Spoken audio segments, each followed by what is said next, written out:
Bueno, muy bien, vamos a comenzar con la actividad de hoy. Quiero agradecer a todas y todos los presentes. En principio, bueno, quiero darle la palabra a nuestra jefa de carrera, ¿sí? A Daniela, como para anunciarnos y dar la bienvenida. Y después ya partimos con el programa. Así que muchas gracias, Daniela, por estar presente en la apertura. Hola a todos y todas. Bueno, es súper agradable poder saludarnos, aunque sea a la distancia, ¿cierto? Estamos en países distintos. Saludo con mucho cariño a Marcelo y Sofía, que son nuestros docentes académicos de la carrera de terapia ocupacional de la Universidad Católica de Temuco, que han planificado, ¿cierto?, esta actividad para fortalecer algunas habilidades de nuestros estudiantes, sobre todo en el ámbito de la evaluación, como es esta actividad, este seminario que se está desarrollando en este momento. Saludamos a cada uno a las invitadas, ¿cierto? Tenemos acá la presencia de Adriana y de Gaby que nos acompañan el día de hoy, desde Argentina, si bien entiendo, ¿cierto? Y nuestros estudiantes y nuestras estudiantes que hoy día están conectadas también. La pandemia sin duda nos ha enfrentado a un montón de situaciones que quizá nunca hubiéramos esperado. Esta transformación, el poder encontrarnos a través de una pantalla era algo que sí, que consideramos como una posibilidad, pero quizás más a largo plazo, y que se nos ha ido presentando la posibilidad de realizar. Como carrera hemos tenido la posibilidad también de enviar a nuestros estudiantes a prácticas a distancia, una innovación desde la terapia ocupacional y que nos ha permitido a través de la capacidad de adaptación de los procesos académicos, de los procesos de evaluación, de los procesos de intervención, y respondiendo a las necesidades que hoy día tiene el medio en la situación sanitaria tan delicada que nos encontramos ya por segundo año. Así que desearles el mejor de los éxitos, que sea una excelente actividad a nuestros estudiantes que están conectados, que aprendan mucho, que aprovechen de hacer preguntas y que las personas también que nos están viendo a través de Facebook, estamos transmitiendo en nuestra página, en nuestra fanpage de la carrera Terapia Ocupacional Universidad Católica de Temuco, porque de esa manera las personas que no tienen una buena estabilidad de datos de internet pueden verlo a través de redes sociales y es un poco más sencillo de ver, y además que queda ahí respaldado para quienes puedan verlo de otra manera, en otro momento, digamos, de manera asincrónica. Así que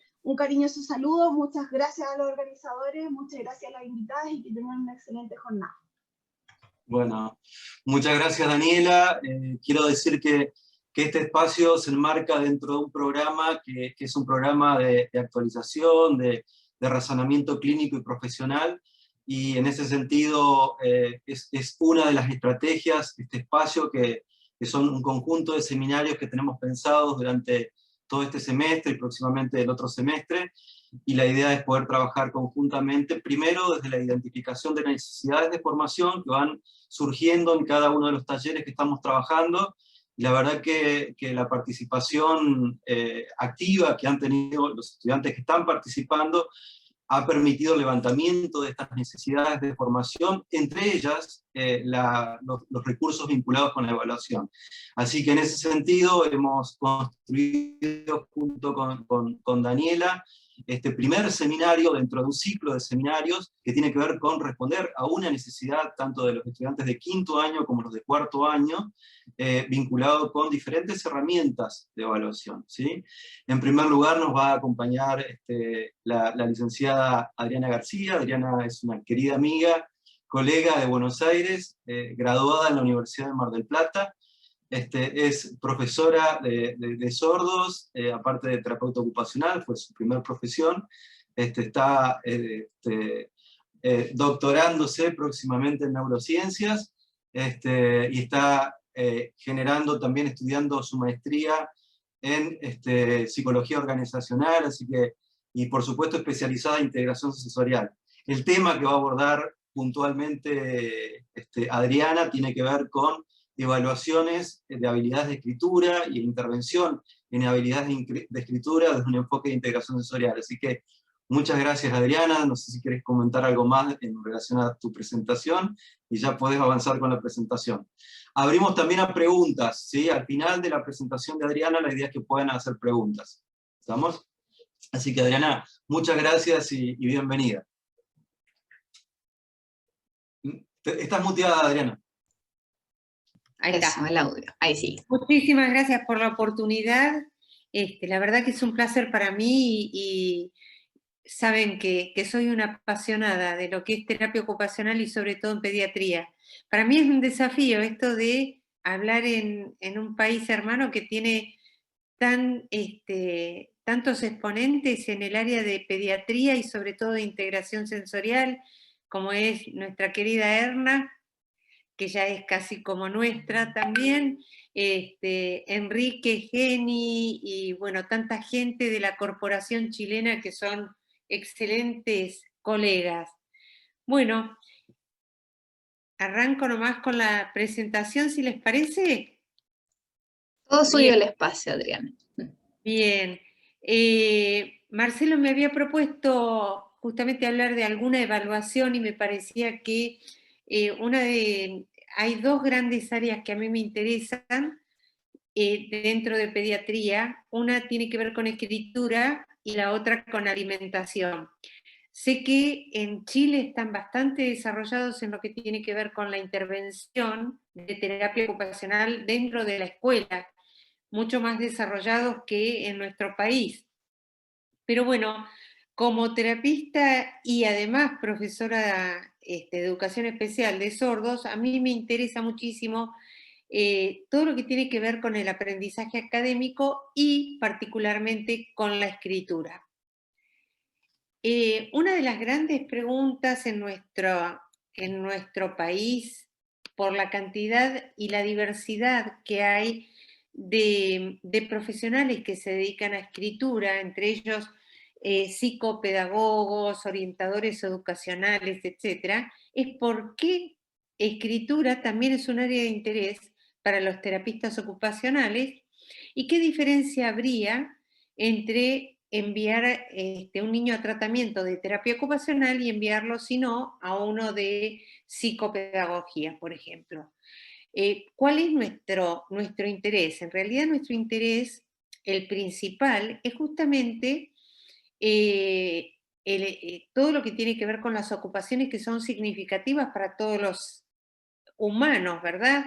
Y justamente la escolaridad es una ocupación muy significativa en la primera infancia y en la adolescencia. Entonces, simplemente por ser una actividad de la vida diaria y una ocupación sumamente importante para nosotros, es que el terapeuta ocupacional tiene que dar intervención en aquellos casos donde esta ocupación presenta desafíos.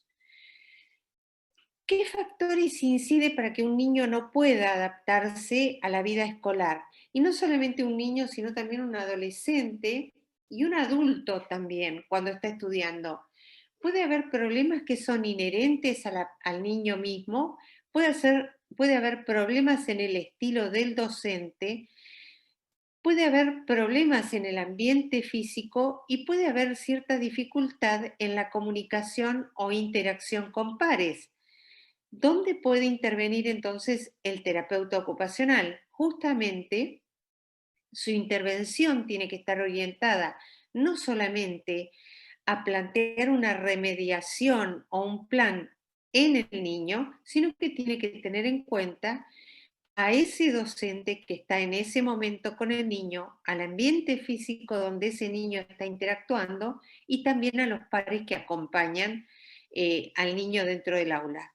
La escritura, bajo cualquier definición, de todas las definiciones que he encontrado, la que más me gusta es esta. Y la escritura, en esta definición, nos justifica ampliamente nuestra intervención. Feder es una terapeuta ocupacional que es canadiense. Si ustedes buscan, yo tengo el paper y la investigación que ella hizo. Es una persona que si ustedes le mandan un mail, les responde al instante. Pero ella habla como de la escritura como una actividad perceptivo-motora. O sea, apenas escucho decir perceptivo-motora, se me ocurre que tiene que ver con TO, que abarca un conjunto de habilidades de coordinación motora, planeamiento motor, cognición, habilidades perceptivas, sensibilidad táctil y kinestésica. Ninguno de estos ítems escapa a nuestra intervención. Las dificultades en la escritura se llaman disgrafía. Y sabemos nosotros desde neurociencia lo importante que es saber escribir para nuestro cerebro. De hecho, en nuestro cerebro hay determinados estudios que permiten ver qué zonas se iluminan en el momento que uno hace una acción. Hay un video muy lindo del cantante de Sting, donde le pasan una sinfonía y se va iluminando su cerebro según el placer que le causa escuchar esa música. Para escribir se tiene que iluminar el lóbulo frontal, que es el que se encarga del razonamiento y la abstracción. Es decir, tengo que escribir. ¿Cómo lo voy a hacer? ¿Qué tengo que hacer primero? ¿Qué tengo que hacer después? El lóbulo temporal, que es el que va a decir tal sonido que suena así, lo voy a tener que dibujar de tal manera. El lóbulo parietal, que es el encargado de coordinar el ojo y la mano. Y el lóbulo occipital, que es el que a través del reconocimiento de formas le pone un nombre a esas formas, nombres de letra. Uno de mis últimos intereses fue, y mi duda era, ¿qué pasa con otros idiomas que son, no son fonema, grafema, es decir, sino que son un sonido, una palabra, como son muchos de los idiomas o de los orientales, ¿verdad? Y justamente en estos idiomas hay mayor desarrollo de lo que es el lóbulo occipital, ¿sí? Porque es el que tiene que reconocer las formas. ¿Por qué es importante la escritura a mano?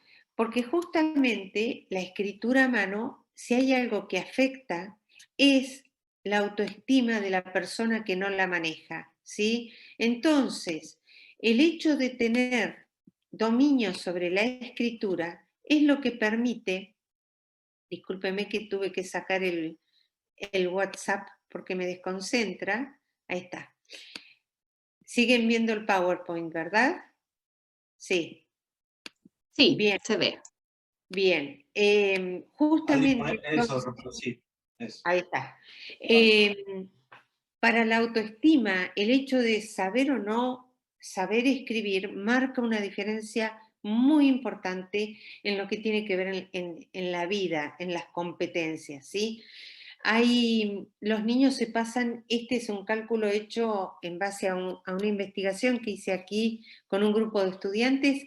En el primer ciclo se pasan los niños del 31 al 60% del día escolar realizando actividades que tienen que ver con escritura y motricidad fina. Entonces, vaya si es importante dominar la escritura. Los problemas en la escritura, en el primer ciclo, por favor ustedes díganme si voy muy rápido, si quieren hacer una pregunta, ¿sí? En el primer ciclo hay un porcentaje pequeño de alumnos que ya se sabe que van a tener problemas en escritura. En tercer grado se empiezan a detectar muchos más, a partir del segundo ciclo, diríamos. Y en el último ciclo ya es mucho más importante la cantidad de alumnos que tienen problemas con la escritura. En esto, la hipótesis podría ser, quizás, que en el primer ciclo solamente se exige la capacidad de poder copiar o imitar trazos, que es bastante acotada la actividad. Ahora, en el segundo ciclo se les comienza, por lo menos en nuestro país, a exigir la escritura concursiva. La letra cursiva conlleva muchas más habilidades motrices y visoperceptivas que la imprenta mayúscula. Y en el último ciclo se exige una velocidad y una capacidad de escribir textos bastante más densos que en los primeros años. Entonces, aquel niño que arrastraba algunos problemas en el primer ciclo comienza a sumar más problemas cuando llega en el último ciclo. ¿Qué evaluamos desde terapia ocupacional? Bien, desde terapia ocupacional tenemos que evaluar la postura del niño cuando escribe. Tenemos que evaluar sus capacidades visoperceptivas. Tenemos que evaluar el control que tiene del antebrazo y la muñeca. Y en ese control está también la posibilidad de segmentar los movimientos de muñeca. Tenemos que poder evaluar el desarrollo de arcos en la mano, la fuerza en las manos y la capacidad de estabilizar las manos, la habilidad manual, el uso de la mano asistente para sostener la hoja, el control y la toma del lápiz, la capacidad de poder copiar una figura con calidad, la fluidez en los movimientos y la organización en el espacio. Yo después voy a mencionar, pero sepan ustedes que para cada uno de estos 12 ítems, desde terapia ocupacional tenemos evaluaciones, cuestionarios, observaciones. Tenemos un montón de pesquisas que nos pueden permitir hacer una evaluación bastante exhaustiva de la producción escrita de nuestros alumnos. ¿Qué necesito evaluar que el niño tenga para saber si lo puedo exponer a la escritura? Primero, que esté madurativamente listo, que tenga buen equilibrio, que tenga buena estabilidad de los hombros, el control del antebrazo, la posibilidad de poner estable la muñeca, poder tener una buena prensión, coordinar y utilizar ambas manos, porque esta tiene que sostener la hoja, la otra tiene que escribir libremente. Coordinar la mano con los ojos, por supuesto, y haber tenido experiencias sensoriales suficientes. Antes de empezar a escribir, discúlpenme, pero tengo cachorros. Es necesario que el niño tenga... Adriana. ¿Cómo? ¿Quieren participar? Bien, sí. En cualquier momento de tanto escucharme hablar de escritura, les voy a sacar foto con Mila, vení a UPA. Tenemos que tener justamente definida la dominancia manual, porque si no es imposible comenzar el trabajo de escritura. Tiene que haber una buena prensión con la estabilidad del antebrazo, que debería darse a los 4 años. Tiene que haber una posición de la mano correcta, tiene que haber separación de ambos lados de la mano y capacidad de poder disociar los movimientos de los dedos. Fíjense lo que pasa cuando a un niño le proponemos hacer una actividad con la herramienta no adecuada. Muchas veces recibo pacientes que dicen come mal o no come, y cuando le pido al papá una foto, discúlpeme, pero los voy a tener que sacar.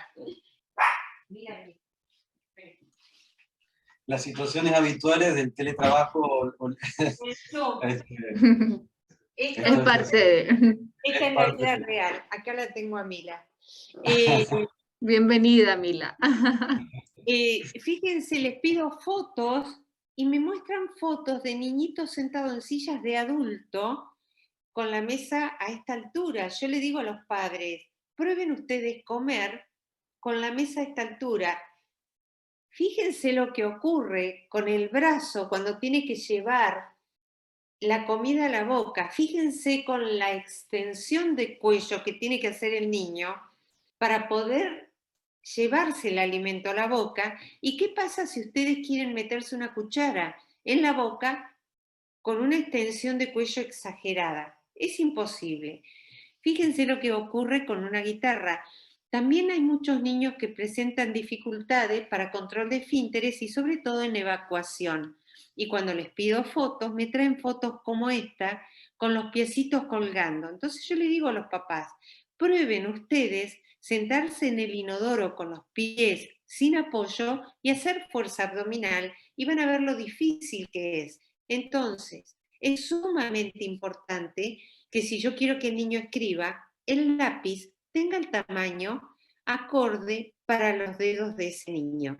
Contrariamente a lo que generalmente se hace en los jardines de infante aquí, que donde le dan crayones grandotes, les pido herramientas pequeñas para manos pequeñas. Estas son fotos de algunos de mis pacientes y fíjense qué atípicas que son las prensiones, ¿sí? fíjense, la aprehensión típica y la aprehensión aceptable sería una pinza trípode o cuando mucho cuadrúpede. Pero en este caso, fíjense qué atípicas que son y qué falta que hay, por ejemplo, en este caso, de apoyo en el lugar adecuado, que sería este. En este caso, además de falta de apoyo del lápiz en este lugar, hay como una prensión envolvente, se llama. Y en este caso, fíjense qué visible que es la hiperextensión que hay en esos deditos. Entonces, vamos de nuevo. Bien. Este es el niño más raro que he visto escribiendo. Si se dan cuenta, tiene la mano totalmente al revés. Es impresionante, pero este niño me llegó a tratamiento ya con 11 años, donde la verdad, con una escritura que era semifuncional, era imposible como volver atrás. La posición de la hoja es sumamente importante y tiene que haber cierta angulación, dependiendo si el niño es diestro o zurdo.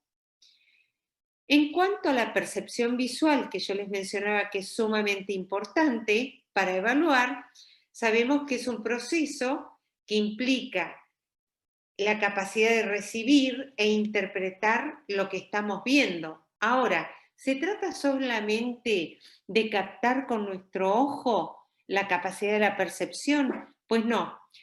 Cuando nosotros hablamos de percepción visual, hablamos de muchas subáreas de la percepción visual. Por ejemplo, la capacidad de ver una media azul en un cajón donde hay 25 pares de media de todos colores y detectar una media suelta azul, es la percepción visual que nos ayuda, pero sobre todo es la capacidad de hacer figura a fondo. La memoria visual es la que me permite ver que ahí está la letra A, bajar mi cabeza y recordar que vi la A y dibujarla. La capacidad de secuencia visual es la que me permite saber que estaba la M y después la A, bajar mi cabeza, hacer la M y después la A. La de cierre visual, que es la capacidad de poder imaginarme algo con toda su forma entera, aunque yo esté viendo una parte. Y la discriminación visual es la que me permite diferenciar una letra D, imprenta minúscula, y decir la D es diferente a la B larga, imprenta mayúscula. No, minúscula, perdón. Acá vemos percepción visual. Creo que todos ven los dos mexicanos en la primera figura. ¿Sí? ¿La ven? ¿O qué ven en esta figura? A ver, en esta, ¿qué están viendo? ¿Ven los dos ancianos de frente uno al otro? Sí, ¿verdad? Sí, también una copa.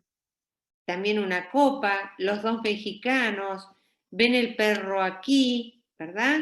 Esto es gracias a una buena percepción visual. A ver, vamos a ver otro.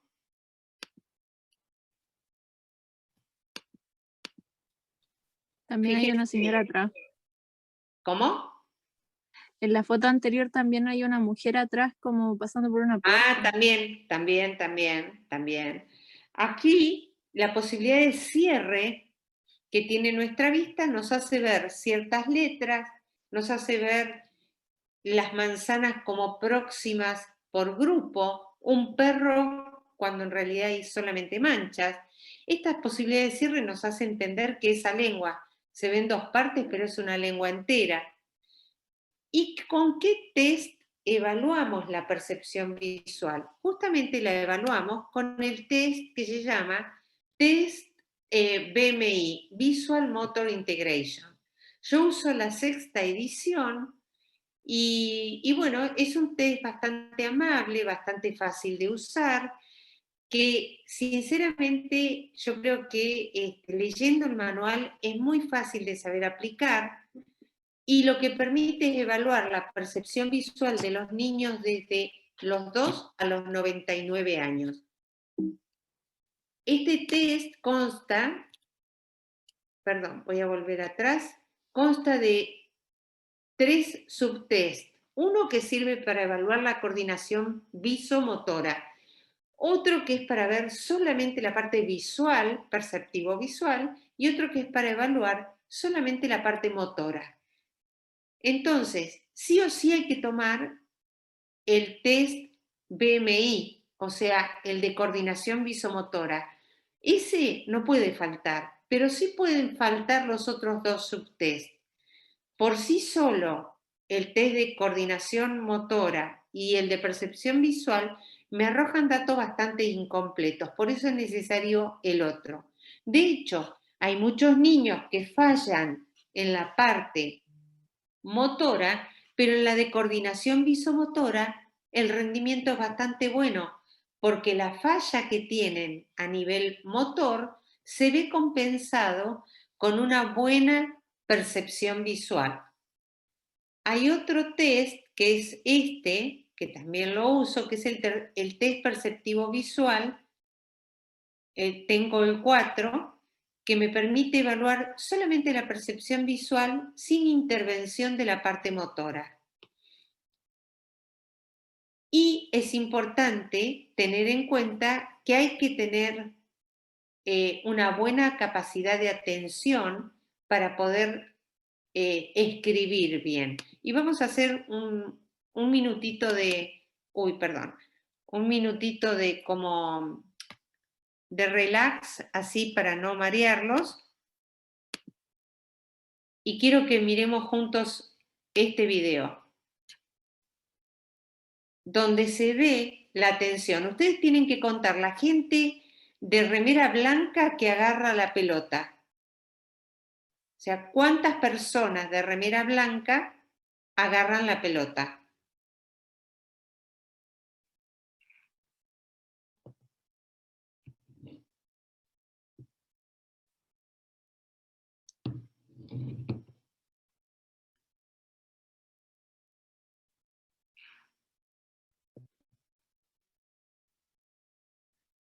Bien, ¿cuántos pases contaron?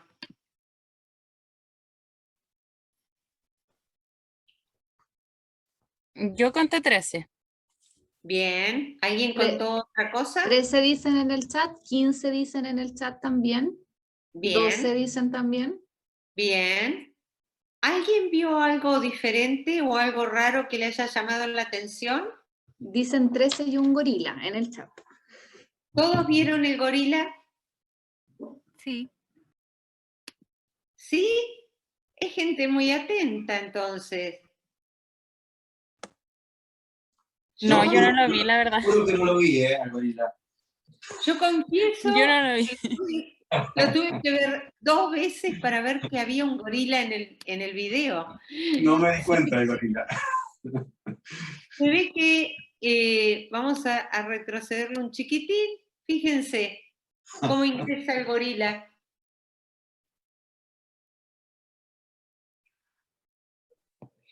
Este era nada más que para relajarnos y poder seguir, pero fíjense ustedes qué importante que es poder atender a lo que realmente es importante y qué difícil es para los niños que tienen problemas atencionales poder distinguir en un pizarrón que está lleno de información escrita cuál es la información que realmente tienen que prestar atención.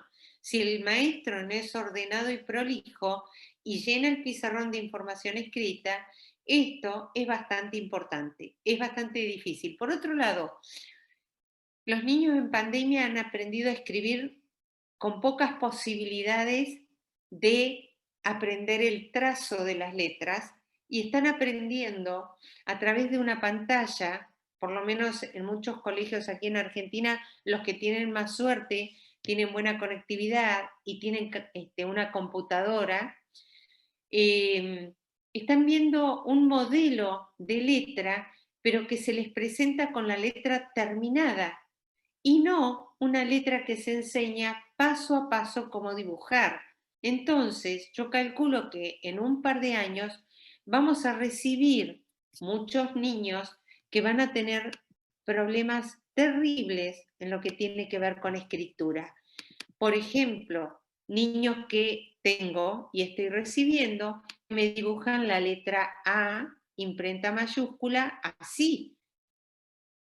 Van así, de aquí para allá, de aquí para allá, de aquí para allá, y después me agregan la parte de arriba, con suerte una forma triangular. Niños que me hacen la A así, o sea que va de aquí para allá y de aquí para allá, es decir, con muchísimos errores de orientación.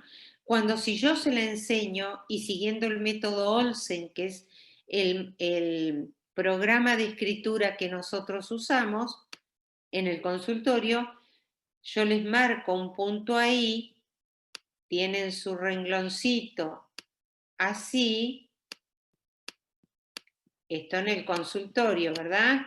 Y les digo, bueno, la letra A comienza ahí, voy de arriba para abajo, vuelvo arriba, para abajo,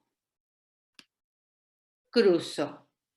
Cuando yo le enseño a escribir la letra E, hay todo un grupo de letras que se llama letras de salto la rana, que le hago el puntito y el niño tiene que hacer, voy de arriba para abajo, salta la rana, una línea corta, otra línea corta, otra línea corta, ¿sí? Entonces, cada una de las letras se debe enseñar. Nosotros, como les decía, en el consultorio usamos el método Olsen para poder enseñar. Y para evaluar, usamos The Print Tool. Vuelvo a compartir pantalla. Este es The Print Tool, que es la evaluación del método Olsen. El Print Tool es este librito violeta que me permite evaluar todas estas habilidades. La memoria, la orientación, la ubicación, el tamaño de las letras, dónde comienza o dónde inicia cada una de las letras, la secuencia, si está bien armada, y los espacios. La prueba es sumamente sencilla, simplemente se trata de que el niño escriba el abecedario al dictado. Si se olvida, por ejemplo, una letra, es un error de memoria. Si la letra, en lugar de empezarla de arriba para abajo, la comienza de abajo para arriba, es un error de inicio. Si hace la letra más grande de lo que está permitido por su edad, es un error de tamaño. Si la letra la hace una línea de abajo para arriba, después vuelve para el otro lado, hay errores de secuencia, y hay luego errores de espacio cuando las oraciones, por ejemplo, están todas amontonadas. Para medir, por ejemplo, espacios, tamaño, ¿qué más? Espacio y tamaño y orientación, hay como una tabla que me indica que los niños de tal edad tienen un tamaño en la letra de tanto. Entonces yo cuento la cantidad de letras que están por fuera de lo esperado y hago el porcentaje de letras bien que hizo. En errores de espacio, esa misma tabla me permite ver qué espacio tiene que tener según la edad, cuento cuántos errores de espacio hay y comparo con la tabla de los espacios esperados. Otro de los errores, otra de las posibilidades que tiene el método Olsen es justamente poder minimizar la cantidad de reversiones, ¿sí? Como cada una de las letras se enseña, los niños no aprenden de manera errónea cada una de las letras. Entonces, al enseñarse letra por letra, estos errores que vemos aquí de reversión, al aprenderlo, no se presentan. Bien, creo que en tiempo estoy bien, ¿verdad, Marcelo?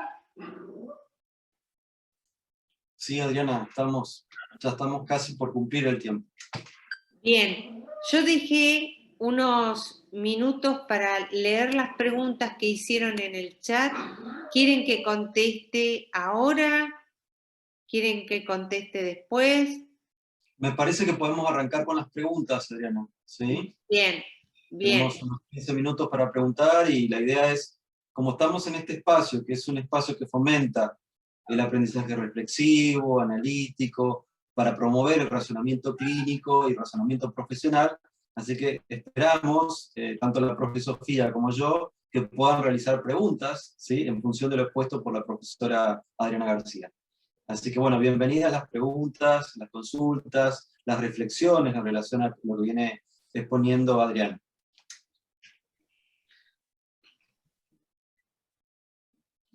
Si alguno tiene curiosidad por el método Olsen, hay una página que se llama Learning Without Tears.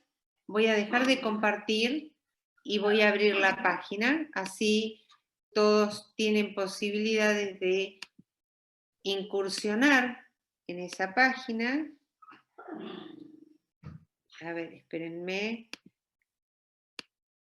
Es un método que, si bien no es exactamente lo que nosotros usamos aquí en Argentina no tenemos ningún método o modelo de aprendizaje o de enseñanza de la escritura. Lamentablemente los niños, como no tenemos modelo, no se puede compartir pantalla, a ver. Sí, Adriana, tenés que poder. No me deja compartir de Google, ¿será? ¿Puede ser? No lo sé. Bueno, no importa, pero si ustedes van, yo les voy a copiar la dirección de Google, si van a esta página, enseña cómo hacer letra por letra. Y lo importante que es tener un modelo de enseñanza, porque si no los chicos terminan escribiendo como les parece, y les sucede esto que les contaba. A ver, Germán tenía una pregunta. Eso, Germán. Sí, hola, ¿se escucha? Sí, perfecto. Ya, un gusto. Bueno, mi nombre es Germán, un gusto, Adriana, por la exposición. Decirte que estoy en práctica, soy estudiante de quinto y justamente hoy día estuvimos viendo el tema de escritura. Uy, Y qué bueno. todo lo que nombró sucede. Sucede. Con el tema de la letra, que no la hacen como normalmente se vería. Entonces, tengo un gran porcentaje de estudiantes que son de sectores vulnerables y rurales, ya que no viven en el sector urbano. Entonces, la falta de estimulación por parte de los padres, que a veces quizás se enfocan obviamente en producir, obviamente, y entregar el bien básico, ya sea alimentación, que la persona, de comillas, viva y pueda, obviamente, alimentarse, pero esto queda en desmedro, ¿no? El tema de la escritura, hay porcentaje de discapacidad intelectual también, es lo que implica una falta de maduración también y de estimulación. Entonces, mi pregunta es, ¿qué se puede hacer desde terapia ocupacional, quizás a distancia, decirle a los padres, porque los padres se transformaron como los coterapeutas, ¿no? Sí. Dado la implicancia de la falta de interacción directa, ¿no? Sí. ¿Cuál es la sugerencia para hacerle a los padres para Mira, que los niños Germán, puedan mejorar la escritura? Obviamente poco a poco, de forma paulatina y de acuerdo a sus capacidades.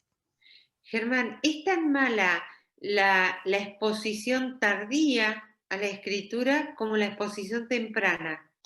Porque aquí yo lo veo muy a menudo, yo donde estoy en Capital, la realidad que vos contás se ve, pero en el conurbano bonaerense. Entonces, la gente que me llega a mí a tratamiento es la gente que es de clase media alta, y también tiene problemas gravísimos por exposición temprana, porque quieren que escriba desde los 2 años, con manitos que no están preparadas, con poca ejercitación y poco juego con material concreto. Entonces, ¿por qué se producen los grandes problemas? Justamente por una exposición temprana y la fijación de un patrón anormal, por ejemplo, en la toma del lápiz, o porque hay una exposición tardía y hay tan poca exploración de material concreto y poco tiempo para el disfrute, que los niños son como expuestos así de golpe, ahora te llegó la hora de escribir. Y entonces hay como cierta brecha. Yo lo que sugiero siempre es mucho juego con material concreto, mucho juego con material concreto. Hasta el niño más incapacitado, cuando yo le presento la posibilidad de armar una figura que se llama Mr. Matt en el programa de Handwriting Without Tears, es armar la figura humana con maderitas. Hasta esos niños, yo a ver si puedo, mientras te voy contando, voy a buscar, justo de un curso también para Chile donde lo mostré hace poquito, y bueno, una de las actividades tan tontas como, bueno, junten madera y armemos un Mr. Matt juntos con el nene mientras cantamos una canción. Y los niños, no sabés lo bien que la pasan haciendo eso y cómo aprenden con 2 sesiones que vos hagas a dibujar una figura humana decente, digamos. ¿Sí? Mirá, ¿por qué? Porque el aprendizaje tiene que ser significativo. Entonces, si vos le despertás el interés, le decís al papá, mira, mandale un papelito escrito con las cosas que tiene que comprar con la mamá para que él saque la lista del supermercado o de la verdulería y entienda que eso que tiene ahí dice mucho porque es lo que él va a comer hoy. Dale la letra que vos querés enseñarle, presentásela con masa y que la haga con comida, con los fideos, con lo que sea, y presentásela de diferentes maneras. Entonces aprenden a manejarse en el mundo del símbolo, que es importante. ¿Por qué? Porque para él un autito sigue siendo un autito viéndolo, o un libro, es un libro así, es un libro así, así o así. Pero si vos le mostrás una letra escrita y le cambiás la posición de la letra, es otra letra. Entonces él tiene que aprender el manejo de símbolos también, primero. ¿Está? Pero es importante el juego con material concreto. Y creo que eso hasta un niño con pocos recursos tiene la posibilidad. Bien, ¿alguna otra pregunta? Eso iba a decir, una pregunta más para que podamos pasar después ya a las próximas exposiciones en honor igual al tiempo. Ahí Paola tiene una consulta en el chat. Una pregunta, ¿hay algún tipo de tip? Sí, hay 1000 videos que podés elegir a la hora de entrenar a un niño a hacer buena aprensión. Por ejemplo, yo en uno de estos colegios que tengo de bajos recursos, les hice llevar a todos los niños una media, ¿vieron? Un soquete, y una media pequeñita. Y a esa media le hicimos 2 agujeritos. Y por esos 2 agujeritos podíamos pasar solamente estos 2 dedos. Entonces introducían los dedos en el agujerito y eso obliga a los niños a tener estos dedos en flexión, ¿sí? Y hacía que pudieran hacer este tipo de pinza. Otra forma, yo tengo un paciente que le expliqué cómo tomar el lápiz haciendo con un cuentito, diciéndole que papá y mamá se sientan en el asiento de adelante y le puse una marquita en el lápiz y los niños atrás y le marqué el lápiz donde tiene que apoyar los otros dedos. Yo les voy a poner ahora en el chat todos los links de prensión que uso. Pero hay muchos modelos así como divertidos.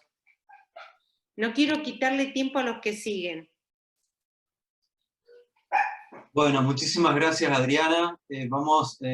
Seguro, bueno, si quieren seguir haciendo preguntas por el chat para el final, seguramente después Adriana la va a poder responder, o si no por chat también Adriana las podés ir respondiendo, si estás dispuesta. Claro que sí. Como para ir ganando tiempo. Bueno, vamos a continuar ahora con la exposición de Gabriela. Gabriela Braya es licenciada en terapia ocupacional de la Universidad Abierta Interamericana de Rosario, es profesora universitaria también de la misma universidad, tiene un consultorio interdisciplinario de atención fundamentalmente de niños, y ha trabajado mucho en la atención de pacientes neurológicos, ¿sí? Beneficiarios neurológicos. Entonces, ella nos va a exponer también algunas evaluaciones observacionales con casos clínicos, que me pareció muy interesante la propuesta de Gabriela, desde la mirada de un caso clínico particular, como para poder pensar la evaluación observacional de un paciente hemipléjico. Así que muchas gracias, Gabriela, por tu participación. Podés arrancar con tu presentación. Bueno, buenas tardes a todos. Gracias, Marcelo. Ahora voy a compartir pantalla.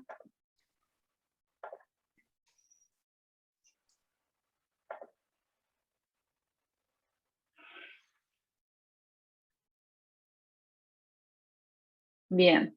¿Pueden ver todos la presentación? Sí, se ve. Ah, genial, porque yo no los veo, así que si me responden, buenísimo. Bien, bueno, la idea un poquito de esta charla, cuando Marcelo me convoca, es, bueno, comentarles un poco de lo que yo, las evaluaciones que utilizo yo en mi práctica con adultos, porque me son más sencillas, porque son fáciles de aplicar, porque son muy claras, ¿sí? Les voy a presentar el caso de Marisa, que es una paciente que actualmente realiza tratamiento de terapia ocupacional.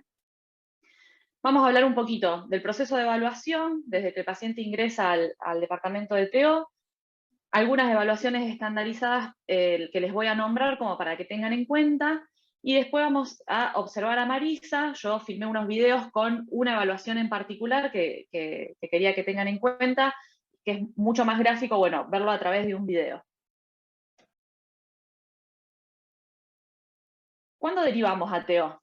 Bueno, esta es una pregunta que surge muchísimo dentro del equipo de interdisciplinarios, ¿sí? Por ahí hay profesionales que no han tenido contacto con algún terapista ocupacional, y también muchas veces con médicos, ¿sí? que atienden a estos pacientes por primera vez, por ejemplo, neurocirujanos o neurólogos. Entonces surge mucho esta duda. Se deriva a cualquier persona, ya sea adulto o niño, a terapia ocupacional cuando la patología que tiene impacta en el desempeño de las ocupaciones. Como ya saben, estas ocupaciones son las actividades de la vida diaria, el ocio y el tiempo libre, el juego, la educación, el trabajo, el sueño. ¿Por qué quiero hacer hincapié en esto? Porque es lo que nos diferencia de otras profesiones, ¿sí?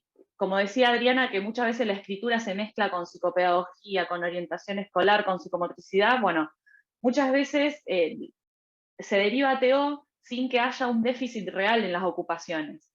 Si tanto el adulto o el niño no tiene dificultad en las ocupaciones, no es requisito, digamos, para que haga terapia ocupacional. O sea, es nuestro campo de acción justamente, es nuestra incumbencia. Una vez que el paciente es derivado a terapia ocupacional, se inicia una entrevista semiestructurada que se puede hacer con el mismo paciente o con algún acompañante. En esta entrevista vamos a recabar datos de las actividades y roles personales del paciente, qué actividades puede realizar o no en el momento, y también cuáles son sus intereses. Y lo más importante de todo es qué expectativa tiene con el tratamiento de terapia ocupacional, por qué él piensa que qué va a hacer, digamos, con el terapeuta ocupacional. ¿Cuál es el propósito de la evaluación que quiero tomar? Esto es muy importante. Esta evaluación que yo elijo, a mí me tiene que ayudar a planificar el tratamiento, me tiene que ayudar a observar cómo se desempeña antes el paciente y cómo se desempeña después del tratamiento. Necesito una evaluación que a mí me permita medir independencia. Bien, estas son todas preguntas que yo me tengo que hacer una vez que conozco al paciente y que voy armando mi razonamiento clínico. Una vez que yo identifiqué el propósito de la evaluación, tenemos que desarrollar el perfil ocupacional, ¿sí? Que me va a delimitar a mí qué actividades quiero evaluar y cuáles son las necesidades, intereses y qué piensa el paciente que tiene mayor dificultad. Es muy importante no dejar de lado este perfil ocupacional porque tratamos de que la evaluación y que el tratamiento sea centrada en el sujeto y en sus intereses, ¿sí? De nada me sirve a mí que yo quiera evaluar o trabajar, no sé, la preparación de una comida si esta persona tiene en su casa no sé, un familiar o un empleado que realiza esa actividad por él. ¿Se entiende? Una vez que yo tomo las evaluaciones, es importante conocer cuáles son las disfunciones físicas y cuáles son los mecanismos fisiopatológicos que llevan a un déficit en el desempeño ocupacional de esa actividad, ¿sí? Por ejemplo, esta persona no puede tomar la cuchara por el bajo tono que se observa en mano, porque presenta espasticidad, porque tiene dificultades en la percepción visual, ¿sí? Tengo que conocer estos conceptos. Y también tener en cuenta cuál es el contexto físico y social donde yo voy a realizar la evaluación. No es lo mismo realizar una evaluación en un consultorio, donde es un ambiente controlado, donde hay en general 2 personas, el paciente y el terapeuta, a realizar la evaluación en el domicilio del paciente, donde está la familia, donde hay elementos, donde hay efectos distractores, ¿sí? Eso es muy importante planificarlo y tenerlo en cuenta a la hora de tomar una evaluación. Una vez que aplicamos la evaluación, que decidimos, bueno, esta evaluación es la que a mí me va a ayudar en la planificación del tratamiento, pensamos, ¿cuáles son las causas subyacentes de las alteraciones que yo observo en el desempeño ocupacional? ¿Tengo que hacer algún cambio respecto de la planificación inicial? Porque muchas veces uno empieza a tomar evaluaciones o empieza a charlar con el paciente o con el cuidador y se da cuenta que por ahí le faltó observar ciertas cosas y necesita replantear las evaluaciones y buscar otro tipo de evaluaciones o hacer una derivación a otro profesional del equipo. ¿Existen discrepancias entre los datos de la evaluación? Es muy común que yo observo al paciente haciendo algo, la entrevista con el cuidador o con el paciente dice otra cosa y la evaluación que tomé dice otra cosa, ¿sí? Entonces, estas son todos factores que tengo que tener en cuenta a la hora de generar mi hipótesis. Estas son algunas evaluaciones estandarizadas que son muy sencillas de tomar, que yo utilizo la mayoría de las veces. Con respecto a la escala de Lawton y Brody, es una escala de evaluación que evalúa las actividades instrumentales de la vida diaria. Valora 8 ítems de las ABD, que les asigna un valor numérico, siendo 1 el valor independiente y 0 el valor dependiente, y la puntuación final es la suma del valor de todas las respuestas. 0 es el máximo nivel de dependencia, y 8 es el máximo nivel de independencia total, ¿sí? Esta evaluación se obtiene preguntando al cuidador o directamente al individuo, y lleva un tiempo de 4 minutos. A mí esta evaluación me gusta mucho porque es rápida, la puntuación se hace muy fácilmente, ¿sí? Es una evaluación muy ágil, y es muy fácil lectura. Bien, no es una evaluación, una escala muy complicada de tomar.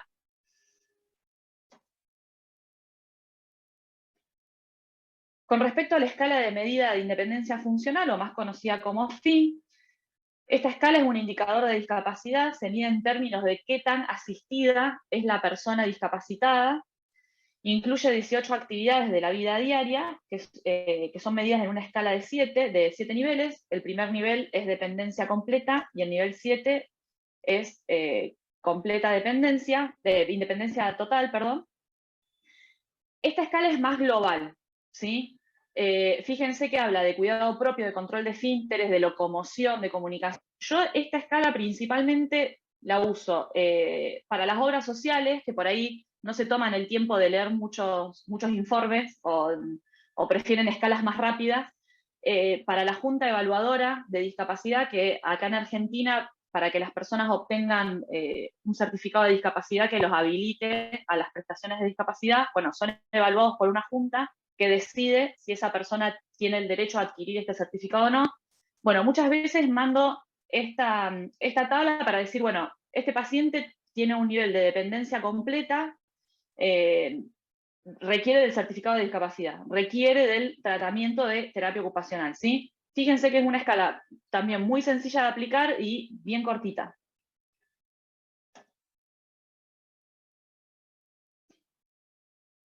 El ADLQ, que es el cuestionario de la vida diaria, yo se los voy a mostrar ahora con el caso clínico, es un cuestionario de reporte, ¿sí?, de las habilidades funcionales, que puede ser completado por el cuidador, y en este caso lo completó, bueno, la paciente en cuestión.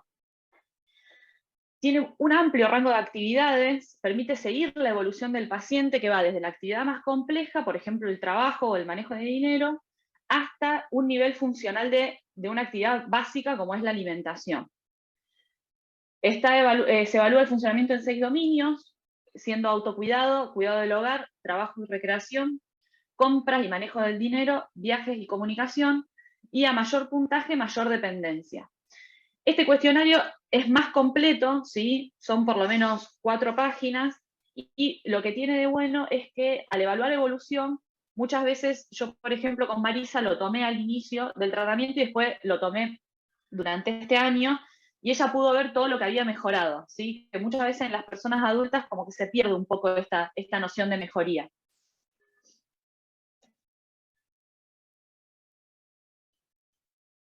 Con respecto a la valoración de Full Measure, esta valoración mide recuperación motora, ¿sí? Es una evaluación que evalúa bien deterioro motor. Se divide en 4 dominios: función motora, equilibrio, actividad sensorial y movilidad articular y dolor en las articulaciones. Y los ítems son puntuados en una escala ordinal de 3 puntos. 0 no puede ser ejecutado y 2 ejecutado muy defectuosamente. La valoración total de Full Measure, que toma en cuenta todos estos ítems, dura entre media hora y más de 1 hora. Nosotros vamos a ver acá, y es lo que utilizo yo, es la administración de la evaluación para la extremidad superior, ¿sí? Uno de los puntos fuertes que tiene la parte de miembro superior es que es una evaluación corta de tomar, ¿sí? Más o menos entre 8 y 12 minutos se toma la evaluación. Y la evidencia que posee es aceptable para todo lo que es fiabilidad, validez y sensibilidad. El punto débil que tiene es que es una evaluación muy amplia, es puramente motora y presenta muy poca información sobre las ABD. ¿Qué es lo importante? Que se tome una evaluación motora, ¿sí?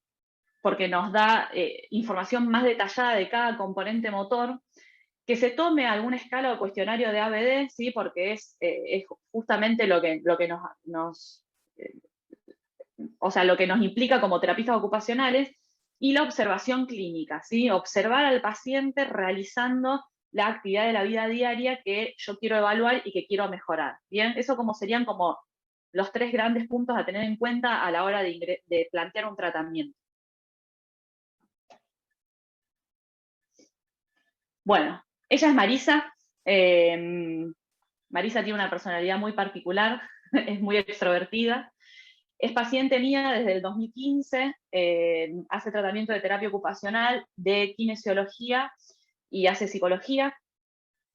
Cuando le comenté de este seminario, accedió inmediatamente a formar parte de este proceso de aprendizaje. Le encanta que la filmen, que le saquen fotos, y le encanta saber que lo que le sucedió a ella, este evento que para ella fue traumático, puede ayudar a otros a aprender, en este caso, bueno, a ustedes.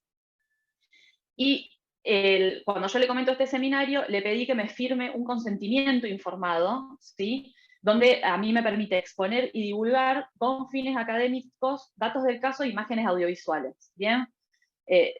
Esto yo lo tengo en cuenta atendiendo, ¿no?, al código de ética que es emitido por el Colegio de Terapistas Ocupacionales de Rosario, que es donde yo estoy matriculada. Es muy importante que a la hora de compartir una historia clínica, evaluaciones, información, videos o fotos de un paciente, tengan el consentimiento informado del adulto, del cuidador que representa al adulto, o del padre en el caso de un niño, ¿sí? Es resguardar la identidad del paciente y forma parte del código de ética como profesional. Marisa tiene 50 años, tuvo un ACV hemorrágico derecho a los 45 por un pico de presión, Ella ya tenía antecedentes de hipertensión arterial y decidió por un tiempo no tomar la medicación, lo que tuvo como consecuencia un pico de presión que llevó al ACV. Convive con su pareja, trabajaba como asistente en un estudio jurídico contable y actualmente está tramitando la jubilación porque cuando tuvo el ACV dejó de trabajar, nunca retomó su trabajo. Disfruta mucho de cocinar, tejer, estudiar terapias alternativas. Marisa era una persona muy independiente antes del ACV, o sea que para ella este hecho realmente fue muy traumático, pasó por muchos estados depresivos, realmente tuvo que hacer un duelo ella lo dice, de la Marisa que era antes y la Marisa que es ahora, y aprendió muchísimo de esta nueva Marisa, ¿sí? Fue un duelo que tuvo que hacer durante muchos años. Al inicio del tratamiento se observa mucha hipotonía, subluxación de hombros, ¿sí? La sensibilidad está conservada, es un brazo que no activaba absolutamente ningún segmento corporal, no estaba incorporado, era un brazo que quedaba totalmente relegado durante las actividades. Las habilidades cognitivas se mostraban sin alteraciones y un poco alentecidas, pero porque Marisa estaba muy somnolienta, estaba medicada, bien estaba muy poco motivada también a realizar las actividades. Refiere dolor en el hombro, ya que se observa una subluxación del mismo, y los rangos de movimiento se encuentran conservados durante la movilización pasiva justamente por esta hipotonía.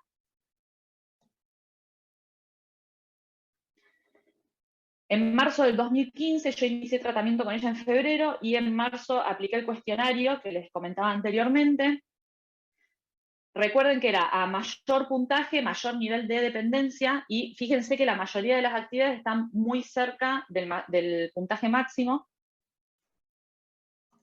Y cuando yo se lo vuelvo a tomar ahora en mayo para mostrarles a ustedes la evolución, este índice disminuye muchísimo, ¿sí? Hay actividades de las que es totalmente independiente, como hacer compras y dinero, viajar, comunicación, bien.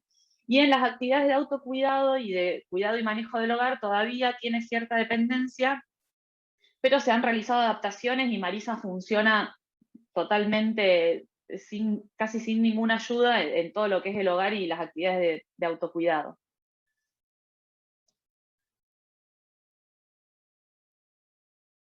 Durante el tratamiento de terapia ocupacional se logró independencia en alimentación, en el uso del cuchillo y del tenedor, con ciertas adaptaciones, con mangos engrosados, independencia en vestido y desvestido. Se observa aún dependencia en botones, broches y cordones, pero es algo que ella solucionó y dijo, yo no voy a aprender a atarme los cordones, me compro zapatillas con abrojo y listo. No usó nunca más botones, no usó nunca más cierres, lo resolvió de esa forma y estuvo genial.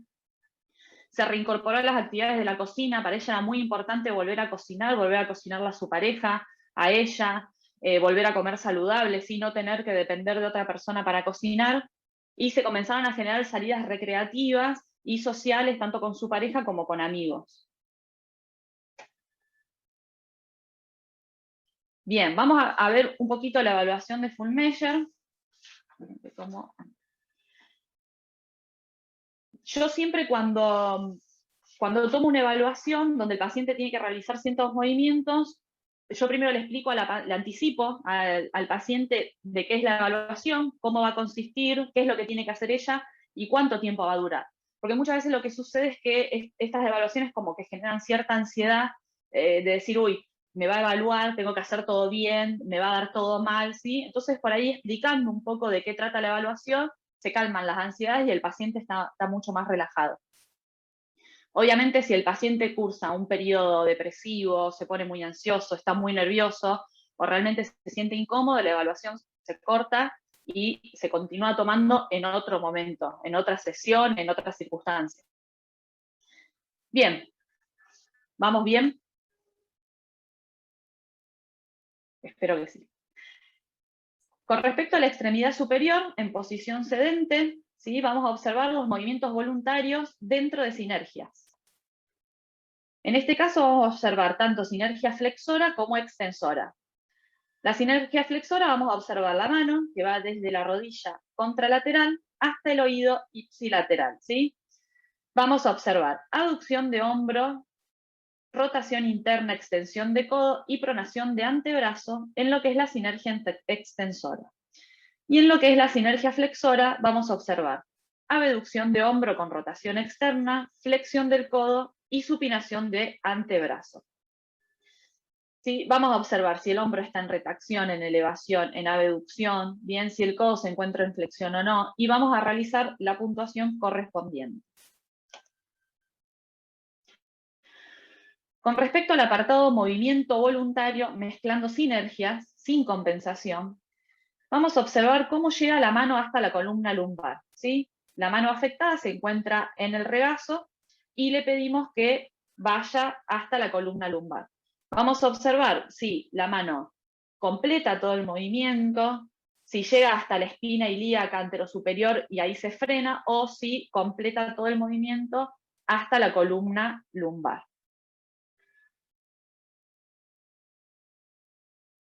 Con respecto a la flexión de hombro, vamos a observar si hay abducción o flexión de codo durante el movimiento. Vamos a observar si no hay abducción ni flexión de codo y lo realiza de forma correcta.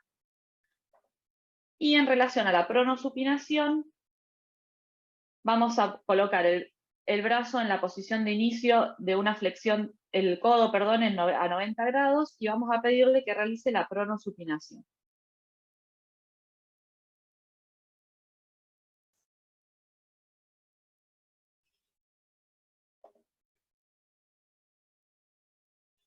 Con respecto a los movimientos voluntarios, con poca o ninguna sinergia, que es el apartado 4 de la evaluación, vamos a observar la abducción de hombro de 0 a 90.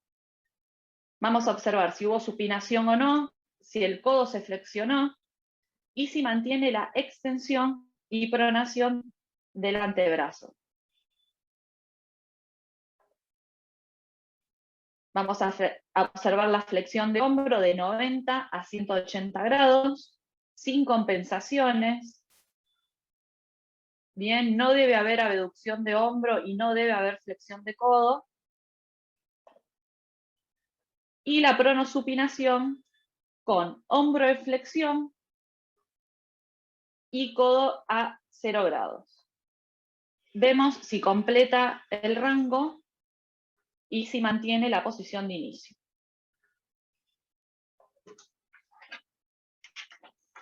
En relación a la muñeca, vamos a observar. La evaluación dice flexión dorsal y flexión volar. Flexión dorsal sería lo que conocemos como extensión de muñeca, o por lo menos como lo estudié yo, y flexión volar es la flexión palmar de muñeca. Vamos a observar la estabilidad en la flexión dorsal, manteniendo la contrarresistencia. Yo ahí le estoy generando resistencia con mi mano.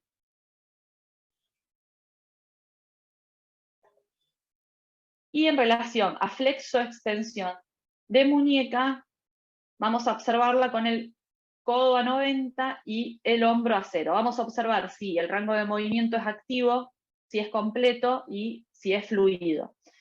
Como pueden ver, la flexión de muñeca está un poco limitada, ¿sí? No alcanza lo que sería el rango normal.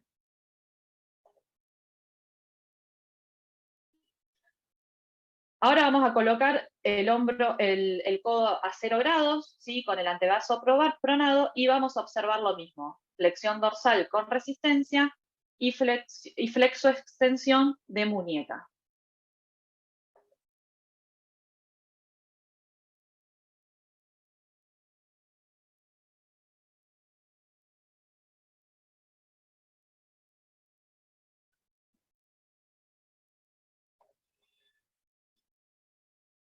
Y vamos a observar la circunducción.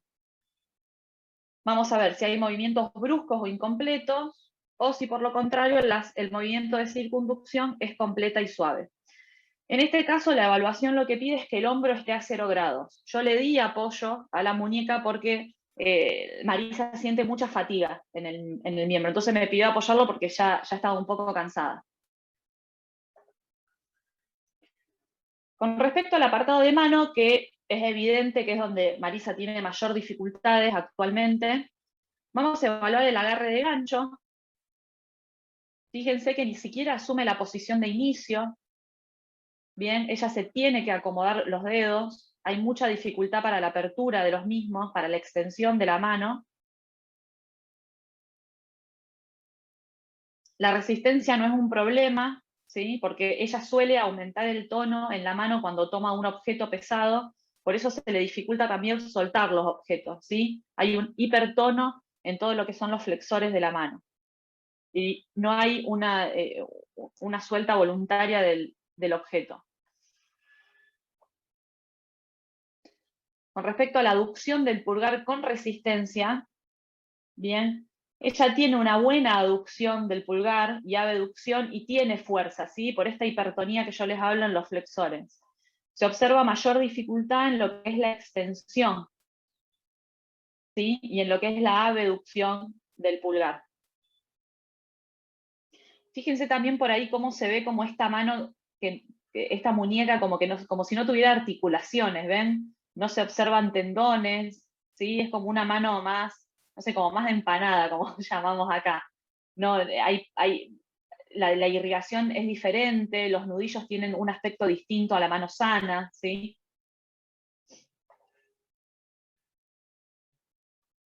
En relación al agarre tipo pinza, bien, no logra la postura de inicio, ¿sí?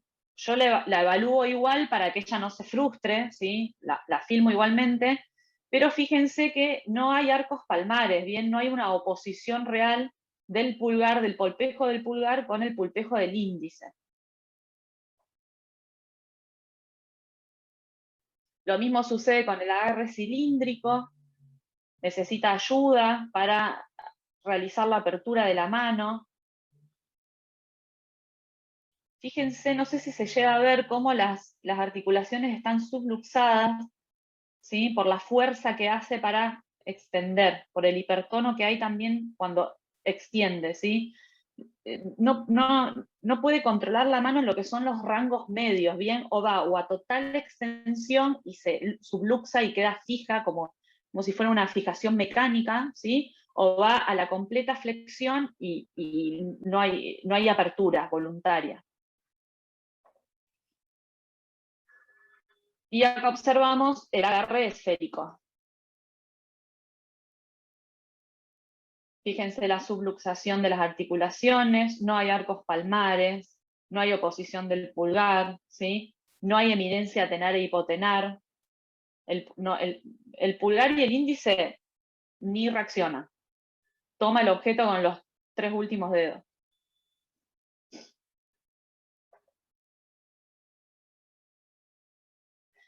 En relación a la evaluación de coordinación, ¿sí? Es una prueba que se tiene que realizar con ambos brazos, se realiza con los ojos vendados y se le pide a la paciente que vaya con la punta del dedo índice desde la rodilla hasta la nariz 5 veces lo más rápido que pueda.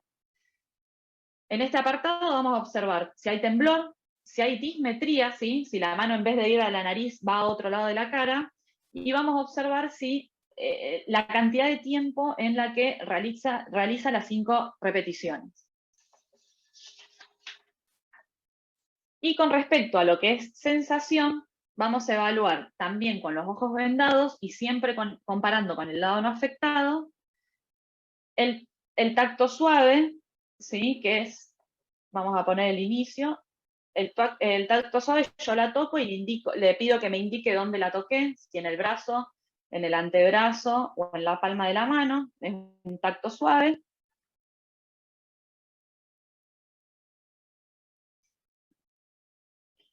Bien, y ella ahí me tiene que indicar con su dedo índice dónde la toqué puntualmente. Este sería el apartado de posición. Hay una pequeña alteración porque fíjense que necesita como recorrer con toda la mano el brazo y después indicar con el dedo puntualmente dónde la toqué.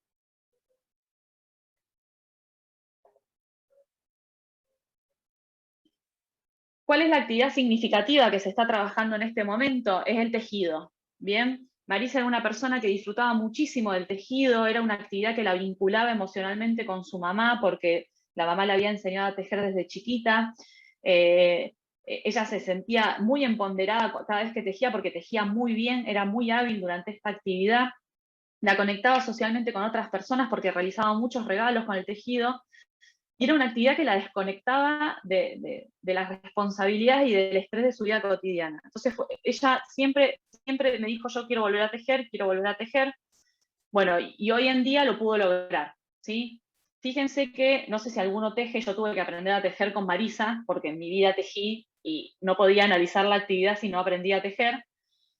Fíjense cómo la toma del miembro izquierdo no es la típica para una actividad de tejido, ¿sí? Marisa necesita mayor fluidez de los dedos, necesita un buen arco palmar, bueno, todas las dificultades que Marisa presenta, y sin embargo buscó la forma de adaptar este tejido y realizarlo. Ella en este momento está haciendo panceritos para bebés, y acá en Argentina en Rosario hay muchas asociaciones que piden cuadraditos tejidos de 15 por 15 para realizar colchas para la gente en situación de calle.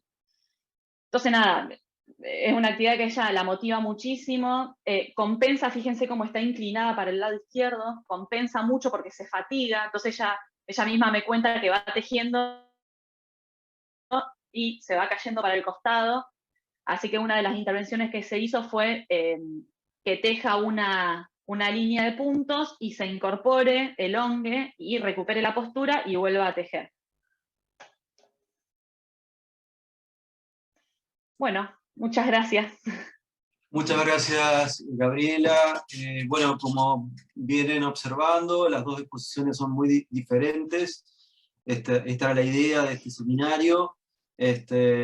Abrimos nuevamente a preguntas, 2 o 3 preguntas como para poder ir avanzando también con el tiempo, para darle la oportunidad a Leslie con tiempo también para poder exponer su experiencia en evaluaciones. Así que abrimos nuevamente a preguntas que le quieran hacer a Gabriela con respecto a este caso que ha presentado, tan gráfico, tan interesante, desde la evaluación de una persona hemipléjica.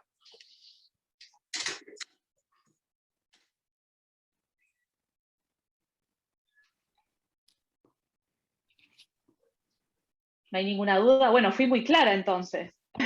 Todo perfecto. O Claro. comentarios, Muy sugerencias. interesante. Ahí hay una consulta de Germán. Sí, ahí vi sobre cómo se abordó lo psicológico de Camila, qué estrategias usaron, y cómo se trabaja el aspecto emocional de asumir. Bien, Marisa inició con tratamiento de psicología desde el primer momento. Ella hizo un tratamiento de psicología más desde lo cognitivo, no tanto desde el psicoanálisis. No sé si en Chile trabajan con la corriente psicoanalítica. Acá en Argentina se usa mucho todo lo que es más desde el aspecto de Freud. Marisa trabajó mucho más lo que es cognitivo. Y también se enfocó mucho en estas cuestiones más de terapias alternativas, ¿no? De Reiki, de biodecodificación, de constelaciones. Se enfocó mucho también más en lo espiritual.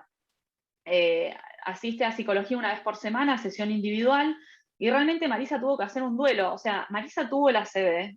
Imagínense que es una persona con 45 años.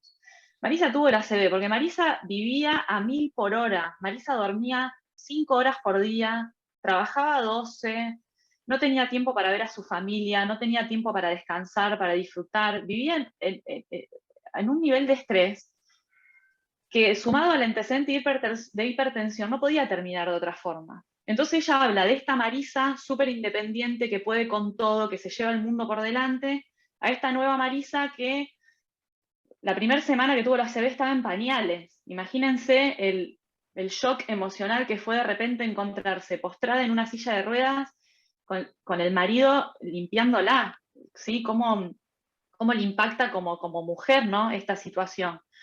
Al principio se trabajó mucho la higiene personal también, con Marisa, que ella logre ser independiente para que el marido no tenga que intervenir en cuestiones como lo que es menstruación, higiene durante el baño, ¿sí? Control de esfínteres, y también con todo lo que era el maquillaje, ¿sí? Vestirse de otra forma. Marisa, cuando al inicio del tratamiento se vestía con ropa del marido, y eso era muy raro para ella, porque ella siempre se vestía muy bien, estaba muy arreglada, así no saliera a la calle, ¿bien? Se trabajó mucho el tema de Teo desde lo emocional, no solo desde psicología. Y bueno, mejoró muchísimo. Ella hizo un duelo. Ella entendió que la Marisa que ella era antes no le hacía bien, no era la Marisa que ella quería ser, y encontró nuevos roles. Ella empezó a enfocarse más en su marido, en su casa, en estas terapias alternativas que disfrutan estudiar, fue un claro caso de cómo se cambia el rol ocupacional. Y ahora está muchísimo mejor. Igualmente se largó a llorar cuando yo le contaba que le iba a contar la historia a todos ustedes, o sea que todavía está un poco sensible. Bueno, ¿alguna otra pregunta que quieran hacerle a la profesora?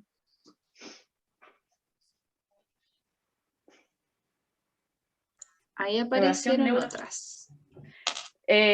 La evaluación neuropsicológica se realizó con fonoaudiología, ¿sí? Todos los aspectos dieron normales, se dio también un lapso a que ella saliera como de este estado depresivo para ver realmente si estaba lentecido porque ella no estaba desmotivado porque realmente había una lesión cerebral, y después fonoaudiología no hizo más tratamiento porque no había ninguna dificultad.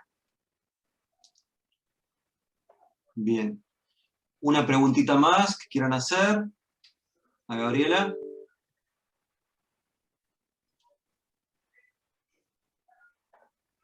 Bueno, muy bien. Como hicimos hoy, si alguien quiere seguir preguntando por el chat, queda abierto el chat para hacerle consultas a Gabriela. Vamos a avanzar con nuestra próxima expositora. Tenemos el orgullo de recibir a Leslie. Leslie Muñoz Soto es egresada de nuestra escuela, ¿sí? De la Universidad Católica de Temuco, así que la verdad que muy bienvenida. Es muy bueno que los egresados vuelvan a traer su experiencia para la formación de los nuevos colegas, y la verdad que agradecemos muchísimo, Leslie, tu participación. Bueno, como decía, Leslie es terapeuta ocupacional y forma parte como terapista del equipo móvil de salud mental del Servicio de Salud de Atacama. La verdad que interesante la experiencia, y nos va a contar un poco sobre la evaluación de terapia ocupacional en pacientes con secuelas post-COVID. Así que la verdad que interesantísimo y muy oportuno también el compartir tu experiencia para esto que se viene para toda la comunidad mundial, ¿no? Así que me parece que la experiencia tuya no solo es positiva en poder compartirlo con nuestros próximos egresados y futuros colegas, sino también es interesante que la puedas socializar más fuertemente en otros espacios, Leslie. Así que muchas gracias, bienvenida, y queremos escucharte. Muchas gracias. Voy a compartir pantalla.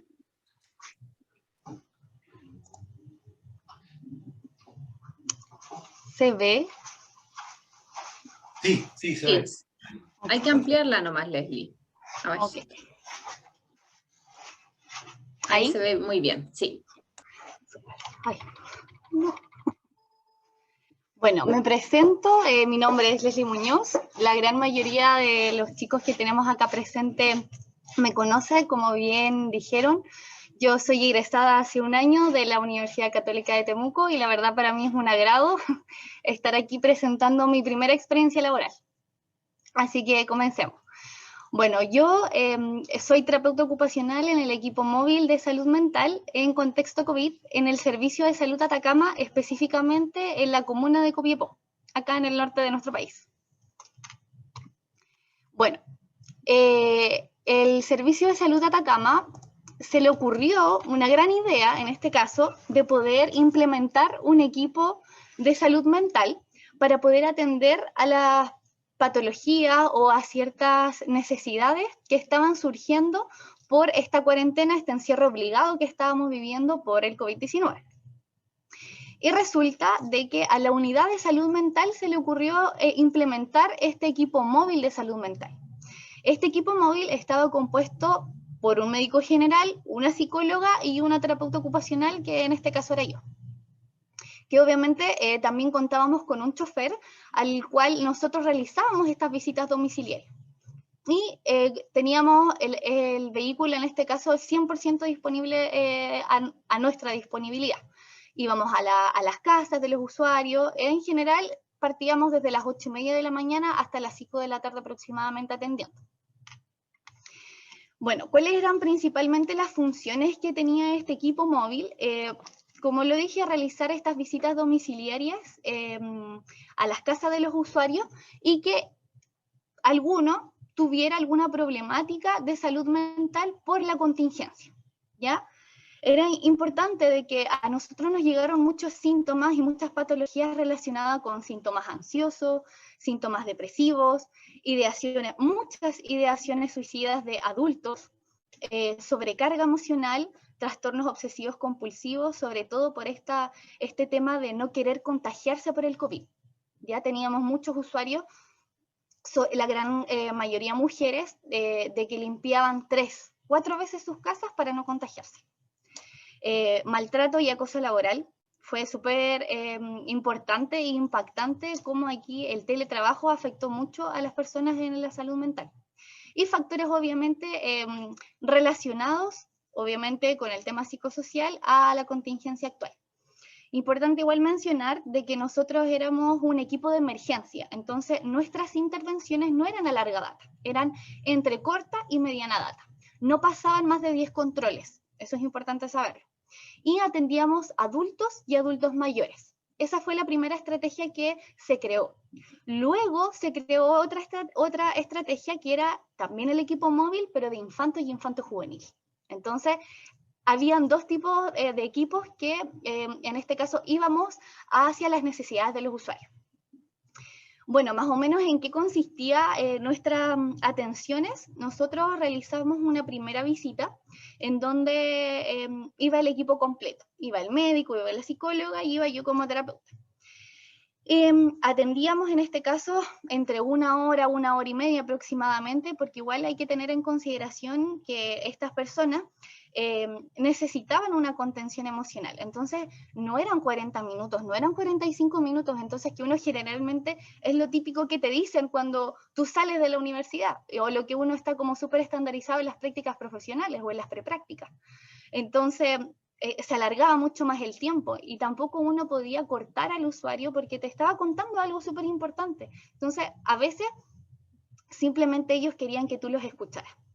Entonces siempre comenzaba el médico, en este caso, y el médico realizaba una entrevista semiestructurada, que en general era una entrevista que lo hacíamos los 3 como equipo. Y posterior a eso comenzaba yo, ya en relación a la rutina, qué tipo de actividades hacía, y ahí también iba la psicóloga como entremedio. Obviamente el médico se encargaba principalmente en relación a las patologías basales que tenía la usuaria o el usuario, y si es que había sufrido alguna depresión antiguamente, etc. Y obviamente yo iba complementando muy relacionado al enfoque ocupacional en este caso. Y la psicóloga con temas más emocionales, de qué tipo de estrategias utilizaba para poder, por ejemplo, si nos llegaba un usuario con ansiedad o con un trastorno generalizado de ansiedad, ahí ella aportaba bastante.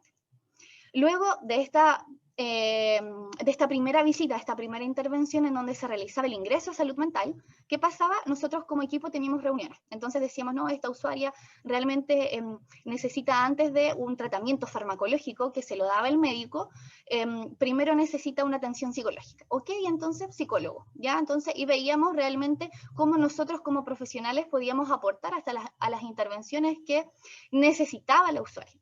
O decíamos, no, realmente esta persona solamente necesita terapia ocupacional, necesita rutina, necesita volver a realizar actividades de intereses porque tiene este exceso de ocio, tiempo libre, o realmente necesita psicólogo y terapia ocupacional, las 2 al mismo tiempo, o primero una o después la otra. Entonces, esos eran como los tipos de reuniones clínicas que generalmente a nosotros también nos dicen, pero que uno, ay, pero ¿cómo serán estas reuniones? Más o menos como de este tipo eran estas reuniones. Y luego ya se realizaban ya sea controles individuales por parte del profesional o también multidisciplinarios, que podía ser terapeuta ocupacional, psicólogo o terapeuta ocupacional médico. Entonces esa era como la dupla multidisciplinaria que se realizaba, o si no también el equipo completo. Y por último, ya cuando realmente la usuaria lograba estos objetivos a corto o mediano plazo, se realizaba el egreso o la derivación a APS, a su CEFAM correspondiente. Igual, importante de que en este tiempo de cuarentena los CEFAM y los consultorios no estaban funcionando con normalidad. Entonces, ellos no estaban recibiendo la atención normal y continua que tenían en los CEFAM. Sus horas al médico ya no iban, y como yo atendía población de riesgo, era súper importante porque ellos no estaban yendo al CEFAM, y que para el adulto mayor es tan significativo no perder su hora al médico, para ellos era súper importante. Bueno, ¿cómo se realizaba esta derivación? ¿Cómo nos llegaban estos casos a nosotros? El Servicio de Salud Atacama crea el Fono Atacama Salud. El Fono Atacama Salud consistía en atender distintas problemáticas de salud en la región completa, ya no solamente en Copiapó, sino que en las distintas comunas que existen en la región. Y este Fono Atacama Salud estaba siendo atendido por médicos, kinesiólogos, matronas y enfermeros y psicólogas. Entonces, si esta persona tenía alguna problemática de salud, alguna duda en relación a la toma del PCR o los resultados, o cualquier otro tipo de necesidad, ellos llamaban. Este número era gratuito, y realmente se realizó una difusión súper masiva en Copiapó, a lo que la gente empezó a llamar de inmediato. Esta estrategia comenzó en abril. El equipo móvil empezó en julio. Entonces, ¿qué pasaba cuando los médicos o los enfermeros recibían atenciones que más que nada eran de contención y psicológicas? Eran derivadas, aquí como bien dice, a las psicólogas del Fono Atacama Salud. Y ahí pueden ver la fotito de una de las psicólogas. Y bueno, ellas, ¿qué pasaba? Ellas les hacían una primera contención, que es la primera ayuda psicológica, como se dice acá, que es el PAP. Entonces, las personas recibían esta ayuda por teléfono, que eran 2 psicólogas, y realizaban esta contención vía telefónica. Cuando la persona no respondía adecuadamente a esta contención, ok, nosotros teníamos reunión con la psicóloga, y ellas nos decían, mira, sabes que yo ya llevo 3 intervenciones telefónicas con esta persona, y sabes que no responde. No está bien, necesita una contención directa. Ok, perfecto, veamos ¿qué podemos hacer? Derívala al equipo móvil. Entonces, ellas eran las que nos hacían directamente esta derivación, en este caso a los usuarios con cualquier problemática de salud mental. Y nosotros la agendábamos, la llamábamos y la íbamos a ver, en este caso, a su casa. Y posterior, como todo el proceso que yo ya les dije, la primera visita, los controles, las reuniones de equipo, se realizaba el egreso, la derivación. Bueno, el equipo móvil, la verdad, hubo un tiempo en el que se hizo mucha divulgación del equipo móvil en Copiapó. Nosotros solo atendíamos Copiapó, no salíamos a las otras comunas, solo era dentro de la ciudad. Y más o menos el equipo funcionó desde julio a diciembre del año pasado, del 2020. En ese tiempo nosotros llegamos a atender 84 usuarios activos. Y de esos 84 usuarios activos, 56 usuarios tuvieron control por terapia ocupacional. O sea, así de importante era la terapia ocupacional en salud mental en tiempos de pandemia.